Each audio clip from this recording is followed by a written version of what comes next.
दुनिया का सबसे महंगा घर जो इतना महंगा है कि ये भारत के ताजमहल को भी टक्कर दे देता है। इस घर की कीमत है 4.6 बिलियन डॉलर्स यानी करीब 40,000 करोड़ रुपए। और ये घर अमेरिका में नहीं, इंग्लैंड में भी नहीं, बल्कि हमारे इंडिया के मुंबई में स्थित मुकेश अंबानी का घर है। इस आलीशान घर के अंदर एक कमरा है जो स्नो से भरा है।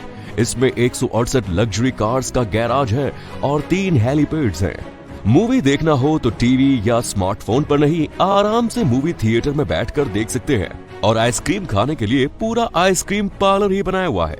ये घर अपने आप में एक hotel, mall, restaurant, event place और यहाँ तक कि एक एयरपोर्ट भी है, जिसकी देखभाल करने के लिए यहाँ कई 100 सर्वेंट्स 24 घंटे काम करते हैं। अंबानी ने अपने बेटे की प्री वेडिंग सेलिब्रेशन में रिहाना, बियोंसे और जस्टिन बीबर तक को गाने और नाचने के लिए बुलाया था। ब्रिटेन में मौजूद बकिंघम पैलेस, जहां ब्रिटिश रॉयल फैमिली रहती है, उसकी कीमत करीब 5 बिलियन डॉलर्स मानी जाती है। और एंटीलिया की कीमत इससे महज सिर्फ 0.4 बिलियन ही कम है।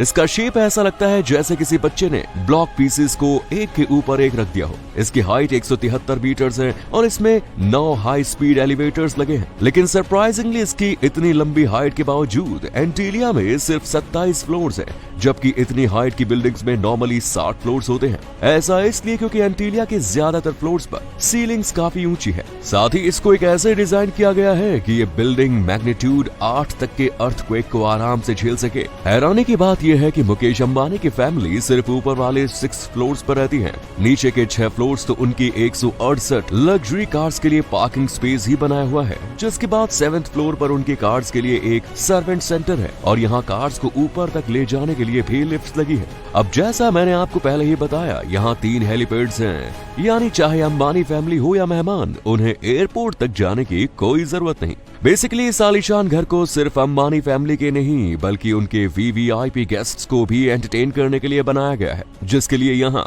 Multiple swimming pools, 50 seater movie theatre, drinks and wine room और गर्मी से बचने के लिए स्नो रूम भी है। और हम एंटीलिया का ग्रैंड बॉल रूम कैसे भूल सकते हैं। इसके अलावा एंटीलिया में यहाँ के सिक्योरिटी गार्ड्स और सर्वेंट्स के आराम करने के लिए भी सेपरेट रूम्स हैं। मतलब यहाँ काम करने वाले लगभग 600 लोग भी एंटीलिया के अंदर ही रहते हैं। रात के समय पर एंटीलिया में लाइट शो भी होता है, जिसको देखना एक अमेजिंग एक्सपीरियंस होता है।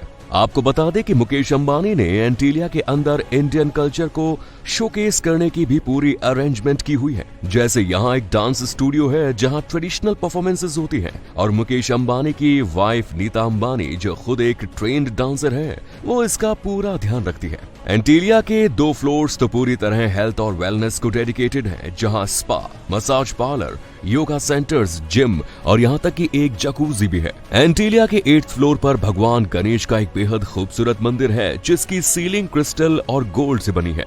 एंटीलिया का इंटीरियर लोटस और सन के डिजाइन से इंस्पायर्ड है, जिसे क्रिस्टल और मार्बल के कॉम्बिनेशन से बनाया गया है। वैसे आपको बता दें कि एंटीलिया को मुंबई का ग्रीन टावर भी कहते हैं, क्योंकि इसमें इस्तेमाल होने वाली ज्यादातर इलेक्ट्रिसिटी सोलर पैनल से बनाई है। अब आप सोच रहे होंगे कि आखिर एंटीलिया में कितना पावर कंजप्शन होता होगा। आपको बता दें कि ये आलीशान घर एक दिन में लगभग 2125 एवरेज इंडियन हाउसेस के बराबर इलेक्ट्रिसिटी का यूज करता है। और अगर ये इलेक्ट्रिसिटी सोलर पैनल्स की जगह नॉर्मली आती तो इसका मंथली बिल लगभग 70 से 80 लाख रुपए होता।